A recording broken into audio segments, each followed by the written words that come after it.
عزیزان گرامی وقار، اسٹیبلشمنٹ جو اسلام کے حکومتی اعتبار سے، سیاسی اعتبار سے ہوئی، یوں ہی نہیں، پہلے اخلاق بنائے گئے، اخلاق کی عمارت تعمیر کی گئی ہے، لوگوں میں محبت کا جذبہ بھر دیا گیا ہے، ایمان مضبوط کیا گیا ہے، اس کے بعد یہ حکومت کا تختہ قائم ہوا ہے۔ نبی رحمت صلی اللہ تعالیٰ علیہ وسلم نے صحابہ کے دلوں میں یہ باتیں گھر فرمائی تھی۔ ایک گوشت کا ٹکڑا کسی صحابی کے گھر آ گیا رات کو، انہوں نے یہ خیال کر کے پڑوسی کو دے دیا میرا پڑوسی بھوکا ہے، پڑوسی نے اپنے پڑوسی کو دے دیا، اس نے اس کو دیا۔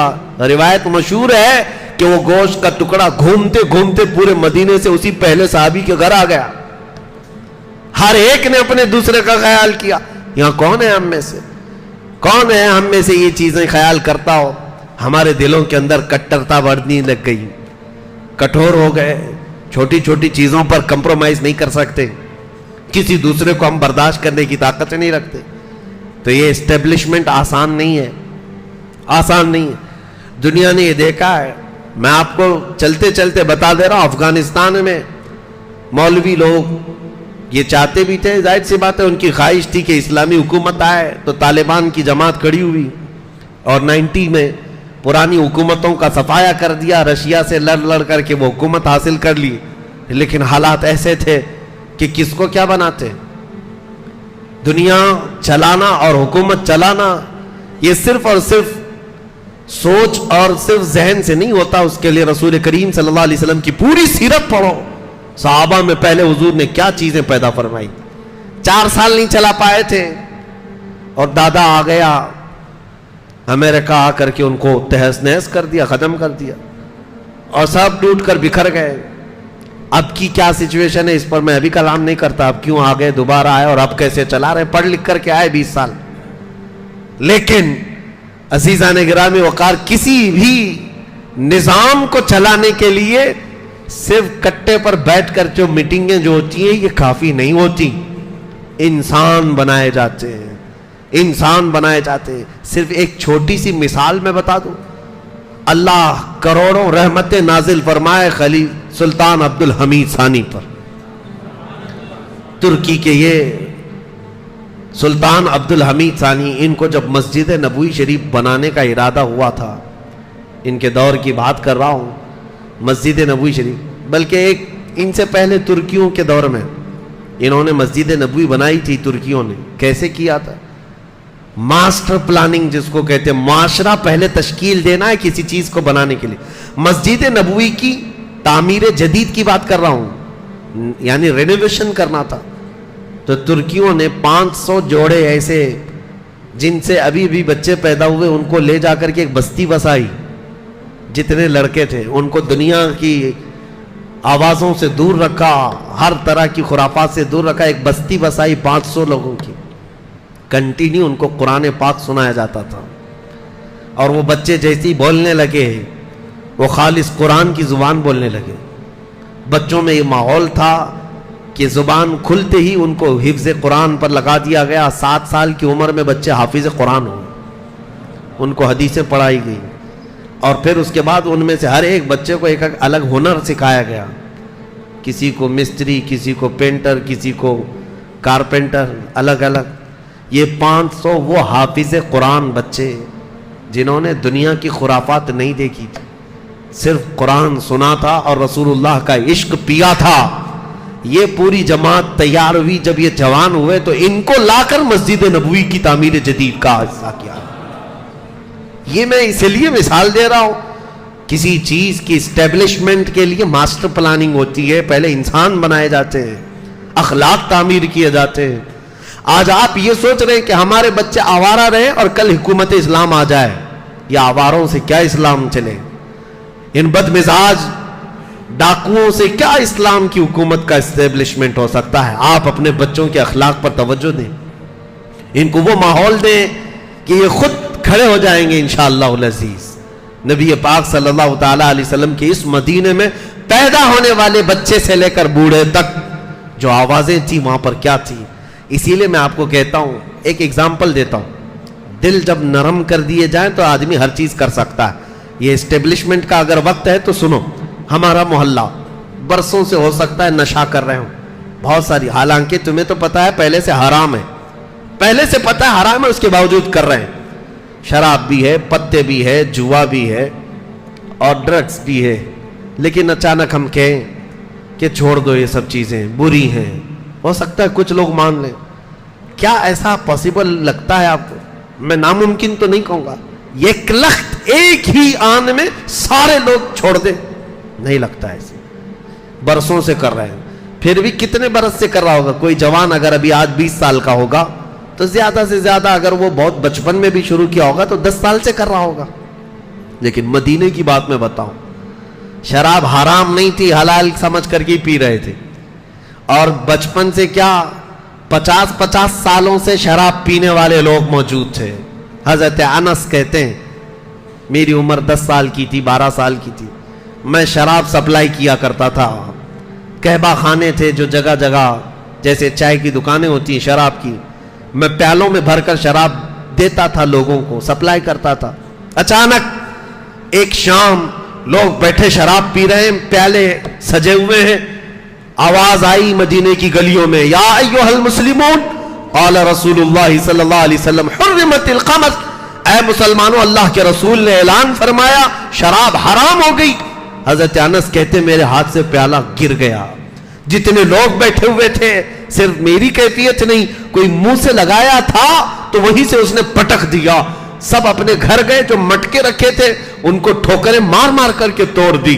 حضرت انس کہتے ہیں ایک دن ہم نے دیکھا تھا مدینے کے سارے گٹر اور نالے شراب سے بہ رہے تھے. ایک ہی دن. کسی بھی صحابی نے یہ نہیں کہا اعلان کرنے والا کوئی منادی ہے آ کر اعلان کر رہا ہے, ہم جا کر پوچھ تو لیں رسول اللہ سے حقیقت میں حلال ہے حرام ہے, ہم ڈیبیٹ کریں گے. نہیں, حضور کی طرف سے اعلان آ گیا, پہلے اس چیز کو دور کرو, پھینک دو. بچنے کا یہ جذبہ جب ان کے دلوں کے اندر تھا, ارے میرے عزیزو ایک بار تو حالت یہ تھی صحابہ کا فرمان برداری کا جو جذبہ تھا. حضور ایک طرف جا رہے تھے, نبی پاک صلی اللہ تعالیٰ علیہ وسلم نے فرمایا مجھے لہسن پسند نہیں ہے, اچھا نہیں لگتا. تو صحابہ نے کہا حضور کو لہسن پسند نہیں, لہسن پسند. بات چلتی گئی مدینے میں, یہاں تک کہ لوگوں میں یہ مشہور ہو گیا لہسن حرام ہو گیا. سب آئے حضور صلی اللہ تعالیٰ علیہ وسلم کے حضور, سب کہنے لگے لہسن حرام ہو گیا, لہسن حرام. کہا نہیں, حضور پاک صلی اللہ علیہ وسلم نے فرمایا کہ نہیں, اس کی بو بہت زیادہ ہوتی ہے, اس کی مہک زیادہ ہوتی ہے, اور ہم جب قرآن کی تلاوت کرتے ہیں مسجدوں میں آتے ہیں تو ہمارے منہ اتنے نہ مہکیں کیونکہ اللہ کے فرشتے اپنا منہ ہمارے منہ سے لگا دیتے ہیں. میں یہ تیز بو والی چیز کو پسند نہیں کرتا. صحابہ کو بعد میں یہ کلیئرنس دینا پڑا, دوسرے صحابہ نے کلیئر کیا حضور سے سن کر کے کہ حرام نہیں ہے. میں یہ کہنا چاہ رہا ہوں حضور صلی اللہ تعالیٰ علیہ وسلم کی ایک ادا بھی دیکھتے, کسی چیز کو چھوڑ دیا, صحابہ تو اس کو پوری طور پر نکال دیتے تھے, ختم کر دیتے. عزیزان گرامی اوقات, تب جا کر کے اسلام کا اسٹیبلشمنٹ ہوا ہے مضبوط طاقت کے ساتھ. وہ صرف مسجد نبوی سے چلنے والی حکومت تھی. اب حالات یہ تھے کہ جیسے ہی نبی پاک صلی اللہ علیہ وسلم مدینے میں آئے, تیسرا کام, پہلا کام مسجد نبوی کا, دوسرا کام عقد مواخات بھائی چارگی کا, تیسرا کام یہودیوں سے اور مدینے کے رہنے والوں سے ایگریمنٹ کیا. تقریباً 52 اس کے اندر وہ تھے ٹرمز تھے. جیسے آپ حضور صلی اللہ علیہ وسلم اور ان کے درمیان 52 بنود تھے جن پر دستخط ہوئی. وہ سارے چیزیں آج بھی میثاق مدینہ اس کو کہتے ہیں, حضرت ابوبکر صدیق کے بنائے ہوئے تھے.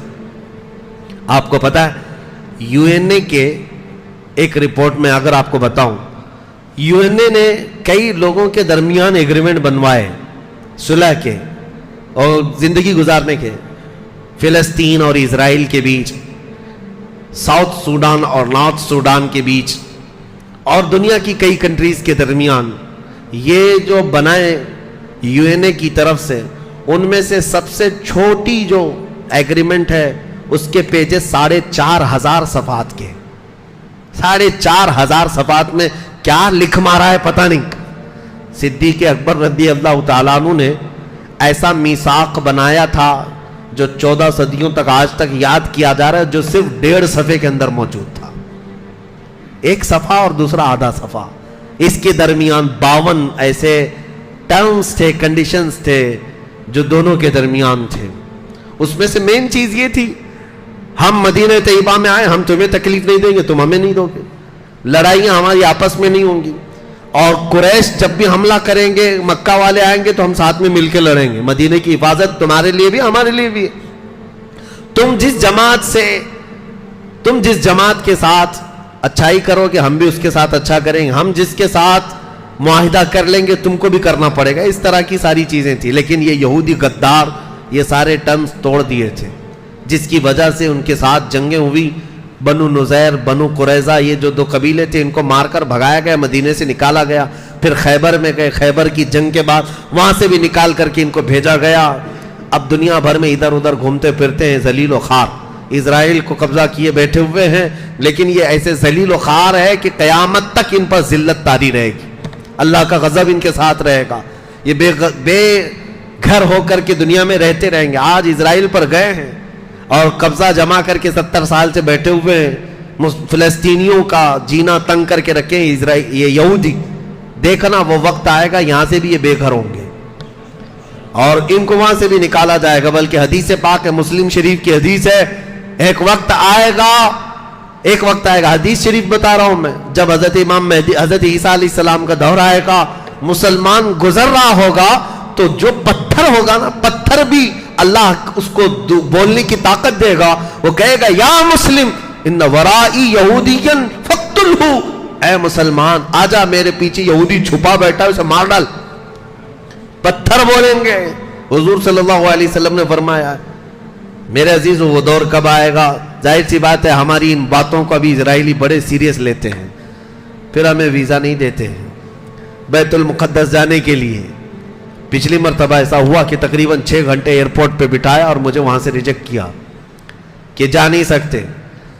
تقریریں گڑتی ہیں, چبھتی ہیں, جیسی بھی ہوتی ہوں گی یہ امانت ہے, ہم سپرد کر کے جائیں گے انشاءاللہ. اور میرے آقا کا فرمان ہے سب سے افضل جہاد ظالموں کے سامنے حق بات اعلانن کرنا, اور ہم وہ کرتے رہیں گے انشاءاللہ. میں یہ عرض کر رہا ہوں حضور اکرم صلی اللہ تعالیٰ علیہ وسلم نے جب حکومت قائم فرمائی, تیسرا میثاق مدینہ ہو گیا, ایگریمنٹ ہو گیا.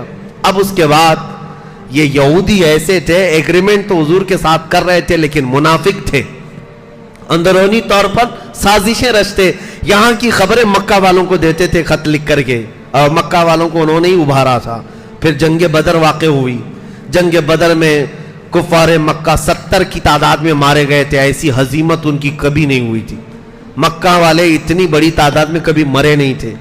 حضور صلی اللہ تعالیٰ علیہ وسلم کے ان صحابہ کے ہاتھ مارے گئے تھے جن صحابہ کو انہوں نے مکہ سے نکالا تھا, مکہ سے بے گھر کیا تھا. یہاں تک کہ وہ امیہ جو حضرت بلال کا آقا تھا اس کو حضرت بلال نے مارا ہے. وقت بدلتا ہے, تلک الایام نداولها بین الناس.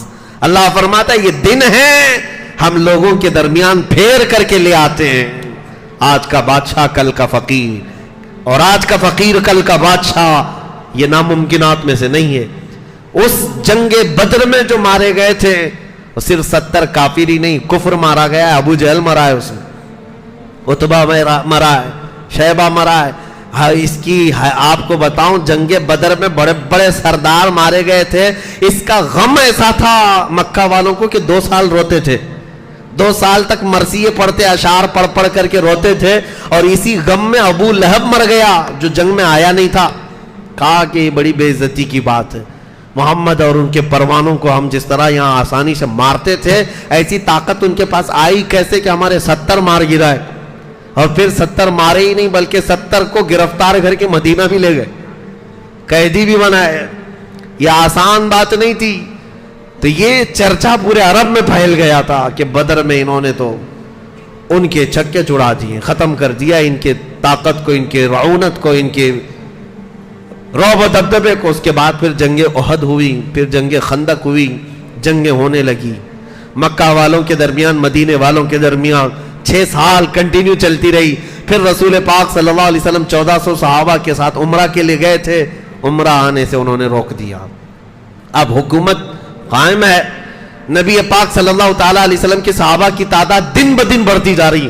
6 ہجری میں حضور عمرہ کے لیے گئے لیکن عمرہ کرنے نہیں دیا, اور وہاں سے صلح ہو گئی مکہ والوں کے درمیان اور مدینے والوں کے درمیان، جس کو صلح حدیبیہ کہتے ہیں. اس کے بھی ایگریمنٹ لکھے گئے تھے. ایگریمنٹ اگرچہ بظاہر مکہ والوں کی حمایت میں تھے، مدینے والوں کے نہیں تھے، حضور نے پھر بھی اس پر دستخط فرمائے، اس کو اوکے کیا، جاری فرمایا. لیکن حضور صلی اللہ تعالیٰ علیہ وسلم واپس جب تشریف لائے حدیبیہ سے 6 ہجری کے بعد، 6 ہجری گزر چکی ہے، 6 سال گزرے مدینے میں حضور کے. اب رسول کریم صلی اللہ علیہ وسلم نے بادشاہوں کے پاس خط بھیجنے شروع کیے. 12 صحابہ منتخب کیے.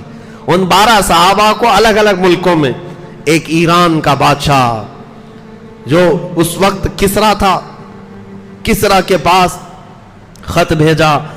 شاہ مقوقس جو مصر کا بادشاہ تھا اس کے پاس بھیجا. روم کا بادشاہ تھا عظیم ہرقل، اس کے پاس بھیجا. نجاشی جو ایتھوپیا کا بادشاہ تھا اس کے پاس بھیجا. بحرین کا جو بادشاہ تھا اس کے پاس خط بھیجا. کئی بادشاہوں نے احترام کیا، کچھ بادشاہوں نے حضور صلی اللہ تعالیٰ علیہ وسلم کے خط کی بے احترامی کی، بے عزتی کی.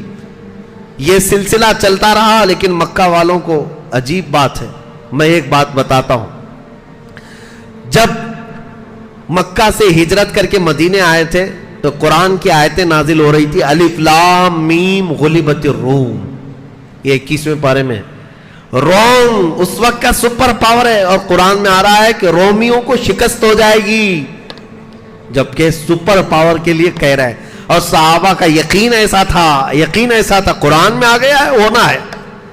یہ بادیہ نشین صحابہ، بغیر چپل کے چلنے والے، پیوند لگے کپڑے، کھجور کی گٹلیاں چوس کر دن گزارنے والے، جب چلتے پھرتے کہتے تھے کہ ہم روم کو شکست دے دیں گے، روم کو مار گرائیں گے، ختم ہو جائیں گے. مکہ والے ٹھٹا مار کر کے ہنستے تھے، کہا مارتے تھے، دیکھو ان کی شکلیں، یہ دیہات کے رہنے والے، اور کس سے پنگا لیں گے، کس سے مقابلہ کریں گے؟ روم سے.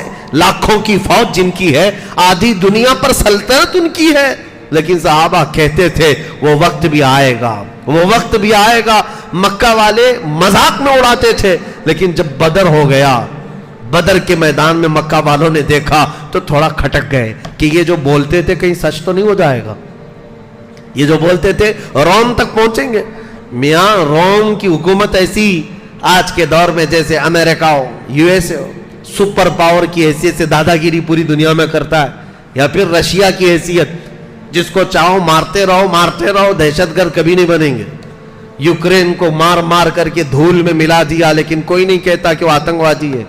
اتنے بم ڈال دیے، لیکن اگر وہی چاقو لے کر کے بھی کوئی مسلمان دکھتا تو آتنکوادی ہوتا. میرے عزیزو، یہ دگلی پالیسی دنیا میں صرف اس لیے ہے کہ دنیا صرف طاقت کی زبان جانتی ہے. جو دادا ہے وہ 1000 گناہ کر لے کچھ بھی نہیں ہے، وہ پاک سمجھا جاتا ہے. اسی طرح سے اس وقت روم کی حکومت تھی، رومن امپائر، کوئی کچھ نہیں کہتا تھا. اور صحابہ پیوند لگے کپڑے پہنے ہوئے کہتے ہیں روم کو شکست دے دیں گے. میں سوچتا ہوں کیسا یقین تھا اور کیسا جذبہ تھا. آج دنیا میں لوگوں سے کہیں تو کہتے ہیں مولانا اتنی بڑی بڑی باتیں مت کرو، ہم تو مائنورٹی میں، کیا کر لیں گے ہم یہاں پہ، ہم چھوٹی تعداد میں، بڑی باتیں مت کریں، حالات صحیح نہیں ہیں.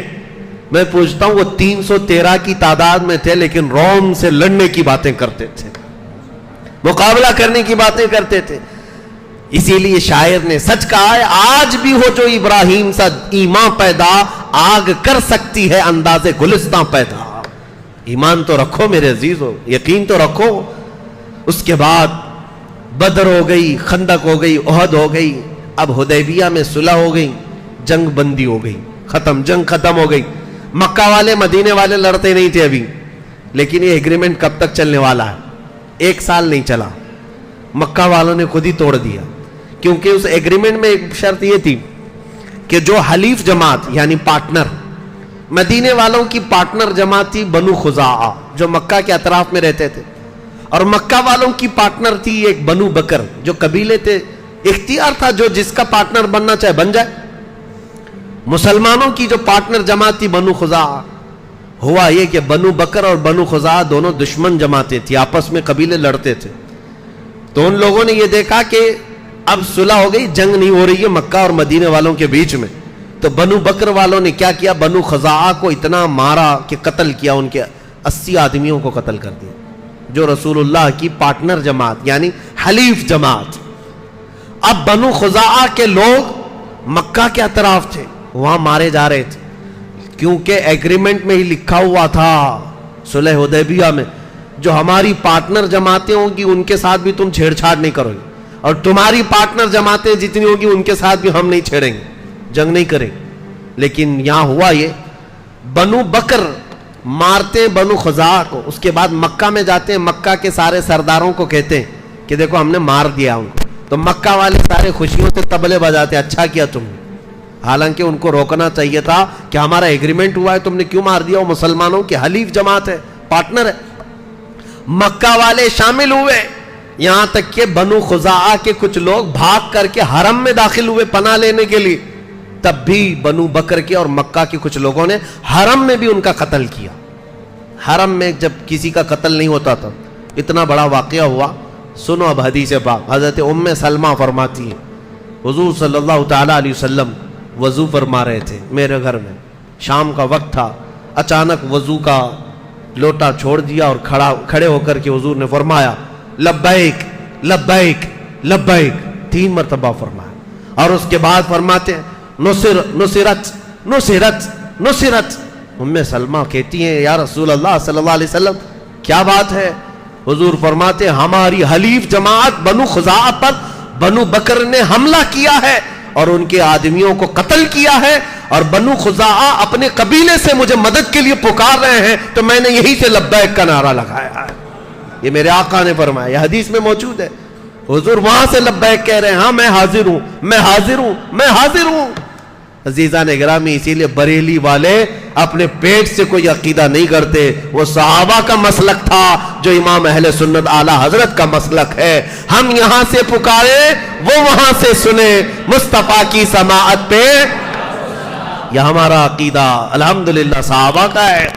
بنو خزاعہ کی مدد کے لیے حضور کھڑے ہوئے اور صحابہ سے کہا دیکھو ایگریمنٹ ٹوٹ گیا, انہوں نے ہماری حلیف جماعت کو مار دیا ہے. اب ہوا یہ کہ صحابہ اکرام میں بھی جوش تھا, حضور نے سب کو تیار کیا, کہا کہ اب انتقام لینا ہوگا کیونکہ ہماری پارٹنر جماعت ہے, کل کو کیا ہوگا, وہ کہیں گے کہ مسلمانوں کے ساتھ ہونے کا کوئی فائدہ نہیں. حضور صلی اللہ تعالیٰ علیہ وسلم نے جیسے ہی اعلان فرمایا, صحابہ جمع ہو گئے, کتنے 10,000 کی تعداد میں.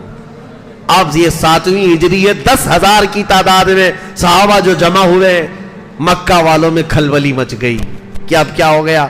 انہوں نے کہا یہ تو غلط ہو گیا, نہیں ہونا چاہیے تھا, ایگریمنٹ ٹوٹ گیا ہے, یہ بنو خزاعہ کو مارا گیا ہے, اچھا نہیں ہے. سارے لوگوں نے کہا ایک کام کرو, جاؤ محمد صلی اللہ تعالیٰ علیہ وسلم سے, نہیں بلکہ حضور صلی اللہ علیہ وسلم نے اپنے ایک صحابی کو بھیجا, کہا کہ ابھی بھی موقع دیتے ہیں, 3 شرطیں رکھو ان کے پاس, جا کر کے کہ بنو بکر جنہوں نے مارا ہے, جتنے لوگوں کو مارا اتنے ان کی جماعت کے لوگوں کو قتل کیا جائے گا. خون بہا اس کو کہتے ہیں, دیت, قصاص. یہ ایک شرط یہ ہے, جتنے لوگوں نے ہماری پارٹنر جماعت کو مارا ہے اتنے تمہارے بھی مارے جائیں گے. دوسری شرط یہ ہے مکہ والے تم اعلان کر دو آج کے بعد سے بنو بکر تمہاری حلیف جماعت نہیں ہے, تمہاری پارٹنر نہیں. یا تو تیسرا یہ اعلان کر دو کہ جو ایگریمنٹ صلح حدیبیہ میں ہوا ہے وہ ختم ہو گیا. حضور کے ایک قاصد صحابی مکہ آئے, ان لوگوں سے کہا کہ 3 شرطیں رسول اللہ نے بیان کی.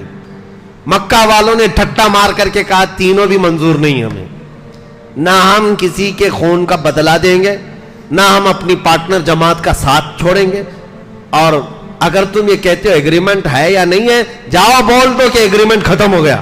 غرور میں تھے, ایسے گھمنڈ میں تھے. صحابی رسول واپس آئے, حضور سے کہا یا رسول اللہ صلی اللہ علیہ وسلم انہوں نے دونوں شرطیں نامنظور کی اور کہا ایگریمنٹ ٹوٹ گیا, ختم ہو گیا. حضور نے فرمایا چلو اب چلتے ہیں مکہ, یہ فتح مکہ کے راستے ہیں.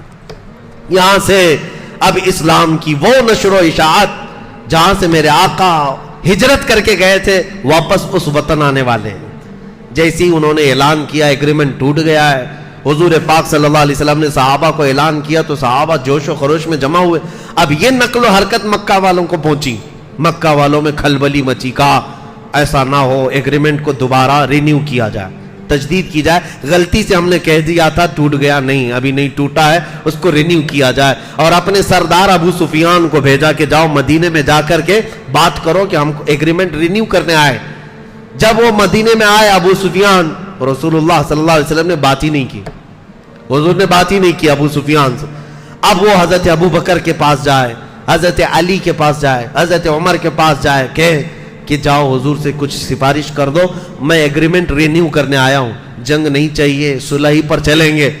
کسی صحابی نے اس کو منہ نہیں لگایا، یہاں تک کہ تنگ آ کر ابو سفیان اپنی بیٹی کے گھر آئے. ان کی بیٹی کون ہے؟ ام حبیبہ، حضور کی زوجہ ہے، رسول اللہ صلی اللہ علیہ وسلم کی زوجہ ہے. ابو سفیان کہتے ہیں یہ بعد میں اسلام لائے، تھک ہار کر کے اپنی بیٹی کے گھر گئے. ہو سکتا ہے رسول اللہ کی بیوی ہے میری بیٹی، اس کے ذریعے سے بات پہنچا دوں، حضور مان جائیں گے، اپنی بیوی کی بات تو رکھیں گے. تو ابو سفیان گھر گئے ام حبیبہ کے گھر. کمال ہے اس خاتون ام المومنین کی، وہ وفا شعاری میرے مصطفیٰ سے، باپ کافر ہے، مصطفیٰ کریم کی زوجیت میں رہنے والی، ہم کروڑوں مومنوں کی ماں، سلام ان کی تربت پر. گھر میں ابو سفیان جیسے ہی داخل ہوئے، باپ آیا ہے بیٹی کے لیے، کئی برسوں کے بعد آیا ہے، جیسی آئے بستر بچھا ہوا تھا. ام حبیبہ رضی اللہ تعالیٰ عنہ نے دیکھا ابو سفیان آیا ہے گھر کے اندر، فوراً بستر کو کھینچ لیا، لپیٹ کر کے دوسری طرف کیا. ابو سفیان نے کہا بیٹھ جاؤں، کہا بیٹھنا ہے تو بیٹھ سکتے ہو، کہا بستر تو رکھتے، چادر تو رکھتے.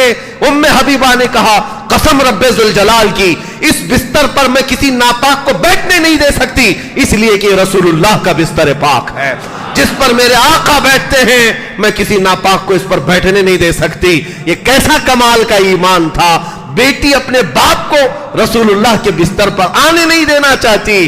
آج لوگ ہم سے یہ پوچھتے ہیں کہ آپ اس طرح کے بھید بھاؤ کرتے ہیں، فلاں سے مت ملو، ان سے نہ ملو. میرے عزیزوں، ہماری محبت رسول اللہ کے رشتے سے ہے، ہماری دشمنی بھی رسول اللہ کے رشتوں سے جو انجام ہے اسی سے ہے. اسی کو بات رکھو، یہ ہمارا پیدا کیا ہوا مسلک نہیں ہے. حضرت ام حبیبہ نے اپنے باپ کا بھی خیال نہیں کیا. اگر میرے رسول کا نہیں ہے تو نہ میرے گھر کا ہے نہ میرا باپ ہے. یہ عقیدہ ہماری ماں سے ملا ہوا، ام المومنین سے ملا ہوا. ابو سفیان جو یہ خیال لے کر کے آئے کہ بیوی کی بات رسول اللہ مان لیں گے، یہاں سے سفارش ہوگی. ابو سفیان کہتے ہیں اس عورت کو میں کیا بتاؤں، کیا سفارش کروں جو بیٹھنے کے لیے مجھے بستر بھی رکھنا نہیں چاہتی، چادر بھی نہیں بچھاتی. بہت مایوس ہو کر واپس مکہ لوٹ آئے. ابو سفیان واپس آئے، لیکن صحابہ میں سے کچھ صحابہ نے کہا ایک کام کرو ابو سفیان، تم یہاں کھڑے ہو کر کے ایسے اعلان کر کے چلے جاؤ کہ میں نے پھر سے رینیو کر دیا ہے ایگریمنٹ کو. وہ کھڑے ہو کر کے مسجد نبوی کے پاس زور زور سے اعلان کر کے گئے. تو اس کا کیا اثر ہوگا؟ کسی نے ہاں کہا، لبیک کہا، حضور نے اس پر منظوری دی نہیں. مکہ واپس آ کر کے کہا، مکہ والوں نے پوچھا کیا ہوا کیا ہوا، ایگریمنٹ رینیو ہو گیا؟ کہا نہیں، کسی نے میری سنی تو نہیں، لیکن میں نے زور سے اعلان کر دیا ہے، میں نے زور سے بتا دیا ہے. جیسے بھاشن کوئی پی ایم دے کر کے چلا جائے، کسی کو سمجھ میں آئے نہ آئے، بول تو دیا ہے نا، ہم نے تو کنڈم کیا ہے، مذمت کیا ہے. اسی طرح کا اس زمانے کا وہ تھا، کہا میں نے تو بول دیا. مکہ والوں نے پوچھا کسی نے اس پر لبیک کہا؟ ہاں کہا ہے. کہا نہیں کسی نے نہیں کہا. تو کہا پھر اس رینیویشن کا کیا مطلب ہے، یہ تجدید کہاں ہے یہ؟ اس کے بعد بات ہوئی، مکہ والوں نے کہا اب تیار ہو جاؤ، محمد صلی اللہ علیہ وسلم وہ فوج لے کر کے آئیں گے جس کا مقابلہ ہم میں سے کوئی نہیں کر سکتا. بات حقیقت تھی. 7ویں ہجری تھی اور ذی القعدہ کا مہینہ تھا. رمضان گزار کر کے نبی کریم صلی اللہ تعالیٰ علیہ وسلم صحابہ کو اعلان کرتے ہیں. صحابہ نکل پڑے، مدینے کے جتنے صحابہ تھے سب نکلے ہیں، اور حتیٰ کہ حضور کی جتنی ازواج مطہرات تھی سب سفر میں ساتھ تھی. جب رسول پاک چلتے آئے اور یہاں تک کہ راستے میں حضور کی جتنی حلیف جماعتیں تھیں، یعنی جو پارٹنر قبیلے تھے، سب ساتھ ہوتے گئے. مکہ سے ابھی 35 کلومیٹر دور یہ لشکر جرار میرے آقا کا تھا. ارے 313 کا مقابلہ کرنے کی سکت نہیں تھی، آج تو 10,000 کی تعداد میں آ رہے تھے. 10,000 کی تعداد. جب حضور صلی اللہ تعالیٰ علیہ وسلم صلح کر رہے تھے 1 سال پہلے، حضرت عمر بڑے بے قرار تھے، بہت بے قرار تھے. وہ کہہ رہے تھے ہم کیوں دب کر صلح کر رہے ہیں، ان سے جنگ کریں گے، ان کو ماریں گے. حضور یہی فرما رہے تھے اے عمر، میری آنکھیں جو دیکھ رہی وہ تم نہیں دیکھ سکتے. میرے مصطفیٰ سال بھر پہلے وہی دیکھ رہے تھے کہ اللہ تعالیٰ اس شان کے ساتھ مکہ میں داخل کرے گا. عزیزان گرامی، 35 کلومیٹر دور یہ پڑاؤ کیا ہے لشکر. اچانک اسی حالت میں مکہ میں کھلبلی مچی، سب تتر بتر ہیں، اب نہ جنگ کرنے کی طاقت تھی نہ سامان تھا، بلکہ بڑے بڑے رئیس ان کے سردار جتنے گرو گھنٹال تھے وہ اسی جنگوں میں مارے گئے تھے۔ ابو جہل بھی نہیں تھا، ابو لہب بھی نہیں ہے، عتبہ شیبہ، بڑے بڑے سردار مرے ہوئے تھے، جو کچھ بچی کچی جماعت کو لے کر چلنے والے ابو سفیان، اور ابو سفیان حضرت عباس کا خاص دوست تھے۔ حضرت عباس کون ہے؟ حضور کے چچا ہیں۔ حضرت عباس ابو سفیان سے کہتے ہیں میں تیرا کام کراتا ہوں۔ مکہ میں ابو سفیان کو ساتھ لیے اور کہا حضور صلی اللہ علیہ وسلم ابھی مکہ آئے نہیں، 35 کلومیٹر دور ہے۔ حضرت عباس رات کے وقت ابو سفیان کو اپنی اونٹنی پر بٹھا کر لے آئے، چل رسول اللہ کے پاس تجھے سامنے کر دیتا ہوں، جتنا کیا گیا سب ہے وہ معاف کر دیں گے۔ ابو سفیان جنگ بدر میں سامنے ہے، احد میں سامنے ہے، خندق میں سامنے ہے، ہر جنگ میں حضور کے سامنے ہے۔ ابو سفیان خالی جنگ کرنے والے نہیں بلکہ سب کو ابھارنے والے، اور اس شخص کو پکڑ کر حضرت عباس لے آ رہے ہیں اور یہ کہتے ہوئے مجھے یقین ہے محمد عربی پر، چلو چلتے۔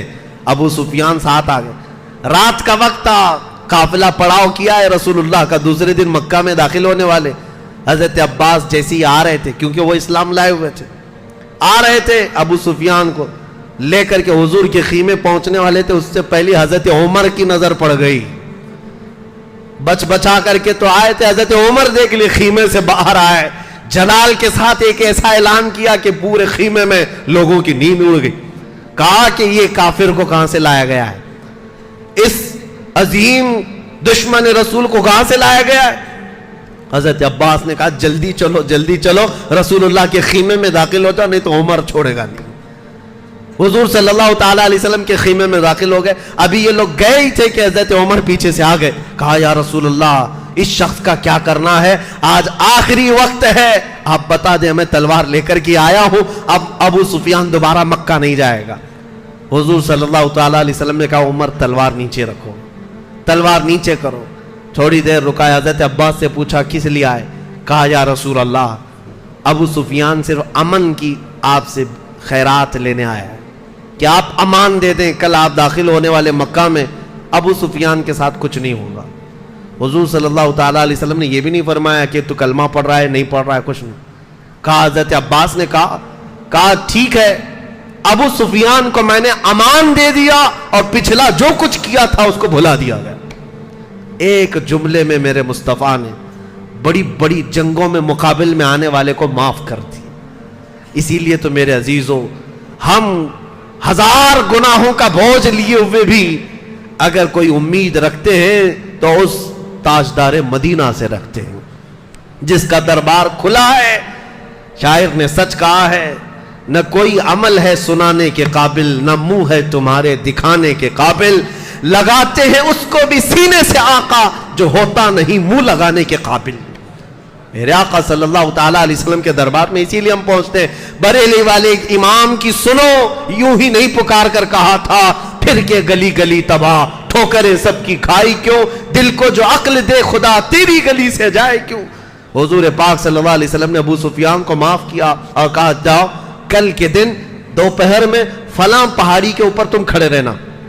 حضور چاہتے تھے کہ ابو سفیان کو دکھایا جائے لشکر اسلام کیسے مکہ میں داخل ہو رہا ہے۔ ابو سفیان ایمان لائے ہوئے نہیں، اسلام قبول کیے ہوئے نہیں۔ دوسرا دن تھا، 20 رمضان کی تاریخ ہے، جمعہ کا دن ہے، اللہ اکبر، رمضان المبارک کا مہینہ ہے۔ صحابہ کرام نے حضور نے کئی جماعتوں میں صحابہ کو تقسیم کیا تھا، سب سے آگے اس 10,000 فوج کی جماعت میں سب سے آگے بندہ جو جھنڈا لے کر چل رہا تھا وہ صحابہ میں کوئی بہت بڑے صحابی جلیل نہیں، حضرت ابوبکر، حضرت عمر، حضرت عثمان، حضرت علی نہیں، یہ خلفاء اجلہ صحابہ میں سے جو جلیل القدر نہیں۔ حضور نے اس فوج کے مقدمے میں سب سے آگے جھنڈا دے کر جس کو رکھا تھا وہ بلال حبشی تھے، حضرت بلال حبشی تھے۔ حضور صلی اللہ تعالیٰ علیہ وسلم نے ان کو آگے رکھا تھا۔ مکہ والے یہ منظر دیکھیں جس بلال کے پیروں میں رسیاں ڈال کر تم کھینچتے تھے اور گرم ریت پر لٹا کر اس بلال کے جسم کو تم نے گلا دیا تھا، چربی نکل جاتی تھی، اس بلال کو تم مارتے تھے، آج وہ بلال جھنڈا اٹھائے ہوئے خانہ کعبہ کی طرف رواں دواں ہے، بڑھتا چلا آ رہا ہے، اور ایسے یہ چوک در چوک فوج داخل ہونے لگی۔ اللہ اکبر، قرآن پاک میں اس کا ذکر آیا ہے۔ اللہ تعالیٰ نے قرآن میں فرمایا ہے، حضور صلی اللہ تعالیٰ علیہ وسلم پر یہ آیتیں نازل ہوئی ہیں کہ لقد صدق اللہ رسولہ الرؤیا بالحق لتدخلن المسجد الحرام ان شاء اللہ آمنین محلقین رؤوسکم ومقصرین لا تخافون۔ اے محبوب، اللہ نے آپ کے خواب کو پورا کر دیا، آپ کی یہ پوری جماعت کے ساتھ آپ امن کے ساتھ مکہ میں داخل ہو رہے ہیں بغیر کسی خوف کے۔ حضور صلی اللہ تعالیٰ علیہ وسلم جس جماعت میں تھے صحابہ کی، وہ سب سے اخیر میں تھی۔ حضور ملاحظہ کر رہے تھے، صحابہ کو جانے دے رہے تھے۔ صحابہ آگے بڑھتے جا رہے ہیں، وطن عزیز میں آئے ہیں، چھوڑے ہوئے وطن میں آئے ہیں، جہاں جائیدادیں تھی، جہاں بیوی بچے رہے، جہاں بچپنا گزرا، جہاں سب چھوڑ کر صحابہ گئے تھے۔ پورے 7 سال کے بعد مکہ واپس آ رہے، صحابہ کوئی مٹی اٹھاتا مکہ کی اور اپنے سروں پر ڈال دیتے، دیواروں کو بوسے لیتے، جگہ جگہ رک کر کے گھروں کو چوم لیتے تھے۔ یہ ہمارا وہ وطن عزیز مکہ ہے۔ حضور صلی اللہ تعالیٰ علیہ وسلم داخل ہوئے مکہ مکرمہ میں، سیدھے حرم کعبہ میں تشریف لائے۔ میرے عزیزو، یہ بتانا اس لیے ضروری ہے کہ اسلام کی تاریخ میں فتح مکہ وہ دن ہے، آج تک کے کافر اس فتح مکہ کو برداشت نہیں کر پاتے ہیں، کیونکہ میرے آقا جیسے ہی آئے، حضور کے ہاتھ میں عصا مبارک تھا، آپ اپنے عصا مبارک کے ساتھ چلتے ہوئے آئے۔ آپ کے ساتھ سیدنا ابو بکر صدیق تھے، حضرت علی کرم اللہ وجہہ الکریم تھے، دونوں صحابہ کو حضور پکڑے ہوئے سب سے پہلے حرم کعبہ میں آئے، خانہ کعبہ کے پاس آئے۔ ایک واقعہ میں بتا دوں، ہجرت سے پہلے خانہ کعبہ کی چابی عثمان بن شیبہ ایک شخص تھے، حضرت عثمان غنی نہیں ہے، دوسرے عثمان ہیں، ان کے پاس رہتی تھی۔ حضور نے ایک دن ان سے کہا، عثمان بن شیبہ چابی دے دو، مجھے اندر جانا ہے۔ کہا، تم جیسے دین چھوڑے ہوئے آدمی کو میں چابی نہیں دوں گا، تم خانہ کعبہ میں نہیں جا سکتے۔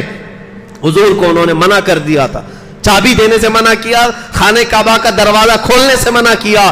حضور نے ان سے کہا، اے ابن شیبہ، انتظار کر، ایک وقت آئے گا یہ چابی میرے ہاتھ میں ہوگی اور میں جسے چاہوں گا چابی دوں گا۔ عثمان بن شیبہ کہتے ہیں، آج یہ اتنا مارے جاتے ہیں، 40 لوگ نہیں ہیں، اور اس کے بعد جب یہ ہجرت کر کے گئے تھے تو عثمان بن شیبہ کہتے ہیں، مجھے تو لگا تھا انہوں نے ایسی ہوا میں بات کر دی ہوگی، لیکن جب فتح مکہ کے دن واپس آئے تو پھر احساس ہو گیا محمد عربی کی زبان سے نکلی ہوئی بات ٹل نہیں سکتی ہے، جو کہتے ہیں وہ ہو کر رہتا ہے۔ اب 10,000 صحابہ کے بیچ میں حضور خانہ کعبہ کے سامنے گئے اور پکار کر کہا، عثمان بن شیبہ کہاں ہے؟ چابی لے کر کے حاضر ہوئے، ایمان لائے ہوئے نہیں ہے، کافروں کی جماعت میں ہے، چابی تھی، کہا چابی لاؤ۔ مقابلہ کرنے کی جو طاقت نہیں، سکت نہیں، چابی لا کر حضور کے ہاتھ میں دے دیا۔ حضور نے اپنے ہاتھوں سے خانہ کعبہ کو کھولا، یہ سب سے پہلا دروازہ کھلا ہے، اسلام کی فتح کی آغاز یہاں سے ہے، تاریخ اسلام کے سنہرے باب یہاں سے کھل رہے ہیں۔ مکہ کا دروازہ کیا کھلا، پوری دنیا کے دروازے کھل گئے۔ حضور اندر جاتے ہی جو آیت پڑھ رہے تھے، اپنے ہاتھ میں عصا تھا، لکڑی تھی، اور اس لکڑی کو لیتے، بتوں کو جو اندر رکھے تھے گردن میں ڈال کر گراتے تھے، فرماتے تھے، قل جاء الحق وزهق الباطل ان الباطل كان زهوقا، حق آ گیا، باطل مٹ گیا، اور باطل کو مٹنا ہی ہے۔ میں ہمیشہ دعا کرتا ہوں، مولا حضور کی اس سنت پر بھی عمل کرنے کا موقع عطا ہو جائے، حق آ جائے، باطل مٹ جائے۔ حضور صلی اللہ تعالیٰ علیہ وسلم نے 360 بتوں کو گرایا، جو وہاں پر اندر تصویریں تھی ان کو پوچھ کر صاف کر دیا۔ جب پورا خانہ کعبہ ان آلائشوں سے پاک ہوا، باہر تشریف لائے اور بلال سے کہا، بلال جاؤ خانے کی چھت پر، خانہ کعبہ کی چھت پر آج اذان دے دو۔ یہاں پہلی اذان ہونے والی ہے مکہ میں، پہلی اذان ہے حرم کعبہ سے۔ حضرت بلال حبشی جوش محبت میں چڑھتے چلے گئے، رسی ڈالی، خانہ کعبہ کی چھت کافی اونچی تھی، چڑھ گئے۔ بعض بزرگوں نے فرمایا حضرت بلال کو یہ خیال ہی نہیں تھا، خانہ کعبہ کی چھت پر تو بڑے محبت میں چڑھ گئے، کیونکہ وہ جب مسجد نبوی سے اذان دیتے تھے تو خانہ کعبہ کی طرف منہ کر کے دیتے تھے۔ ہر مؤذن آج بھی کہاں منہ کر کے اذان دیتا ہے؟ قبلے کی طرف منہ کر کے دیتا ہے۔ حضرت بلال چھت پر چڑھ گئے، پھر سوچنے لگے اب منہ کس طرف کروں؟ کعبہ تو نیچے آ گیا ہے، میں تو چھت پر ہوں، کدھر منہ کر کے اذان دوں؟ حضور کی طرف دیکھنے لگے، میرے آقا نے فرمایا بلال میری طرف دیکھ کر کے اذان دو۔ اسی کو بریلی کا امام کہتا ہے حاجیو آؤ شہنشاہ کا روزہ دیکھو، کعبہ تو دیکھ چکے کعبے کا کعبہ دیکھو۔ اور کعبہ کیا کہتا ہے؟ بریلی کے امام کہتے ہیں غور سے سن تو رضا، کعبے سے آتی ہے صدا، میری آنکھوں سے میرے پیارے کا روزہ دیکھو۔ عزیزان گرامی وقار، یہ پہلی اذان ہے، بلال حبشی نے اذان دی۔ مکہ میں جتنے لوگ تھے سب پکڑ کر کے لائے ہوئے تھے، جو بڑے دنوں سے جنگ لڑتے تھے، بدر میں گئے ہوئے، احد میں گئے ہوئے، خندق میں گئے ہوئے، خیبر میں آئے ہوئے کئی لوگ تھے وہاں پر، سب کو پکڑ کر کے لایا گیا تھا، اور سب مجرم تھے، قیدی تھے آج کے، اور صحابہ نعرہ کیا لگا رہے تھے؟ الیوم یوم الملحمہ، آج تو گوشت چھتڑے اڑانے کا دن ہے، یہ جتنے مارے تھے سب کا بدلہ لیا جائے گا۔ حضور صلی اللہ علیہ وسلم ایک اونچے ٹیلے پر چڑھ جاتے ہیں، اور اس کے بعد مکہ والوں سے مخاطب ہو کر کے فرماتے ہیں اے مکہ والوں، آج تم سب کے سب یہاں پر عاجز اور مجبور ہو کر کے آئے ہو، بتاؤ تم میرے بارے میں کیا خیال کرتے ہو، میرے بارے میں کیا گمان کرتے ہو؟ مکہ والوں نے ایک ہی زبان سے کہا انت کریم ابن کریم و اخ کریم، آپ کریم ہیں، شریف ہیں، آپ کے باپ بھی کریم تھے، آپ کریموں کے بھائی ہیں، آپ سے سخاوت کے علاوہ ہم کوئی امید نہیں رکھتے۔ حضور نے صحابہ سے کہا جو نعرہ لگا رہے ہو الیوم یوم الملحمہ بند کرو، آج چھیتڑے اڑانے کا دن نہیں ہے، الیوم یوم الرحمہ، آج رحم کرنے کا دن ہے، الا تثریب علیکم اليوم اذهبوا انتم الطلقاء، میرے آقا نے فرمایا جاؤ مکہ والو، آج تم سے کوئی پوچھ تاچھ نہیں ہوگی، تم سب کے سب آج معاف کر دیے گئے۔ یہ پہلا اعلان تھا۔ ابو سفیان دوڑے ہوئے آئے، وہ ہندہ آئی جنہوں نے امیر حمزہ کا کلیجہ چبایا تھا، احد کے میدان میں کلیجہ چبایا تھا سینہ چاک کر کے، وہ سب آئے حضور صلی اللہ تعالی علیہ وسلم کے دربار گوہربار میں۔ آتے ہی عرض کیا اشہد ان لا الہ الا اللہ واشہد ان محمد رسول اللہ۔ میرے آقا صلی اللہ علیہ وسلم کے اخلاق کریمہ نے ایسے سخت دلوں کو موم کر دیا تھا جو کسی کے سامنے جھکتے نہیں تھے، وہ آستانہ نبوی میں آج جھک گئے، سب جھک گئے، یہاں تک کہ صفوان ایک شخص ہے بہت سخت دشمنی، جس کے باپ کا قتل ہو گیا تھا بدر میں، وہ حضرت عمیر بن وہب، ایک صحابی حضرت عمیر بن وہب جن کے بیٹے کو حضور کے پاس قیدی بنایا گیا تھا، اور وہ قتل کرنے کے لیے مدینے آئے تھے حضور کا، تلوار کو زہر میں بجھا کر۔ یہ صفوان اور عمیر دونوں بہت قریبی ساتھی تھے، کعبہ کے حتیم میں بیٹھ کر کے دونوں نے مشورہ کیا تھا، اور حضور کا قتل کرنے کے لیے عمیر بن وہب آئے تھے۔ مدینے میں آئے، حضور نے پوچھا کیوں آئے ہو؟ کہا بیٹا میرا قیدی آپ کے پاس خیر خیریت لینے آیا۔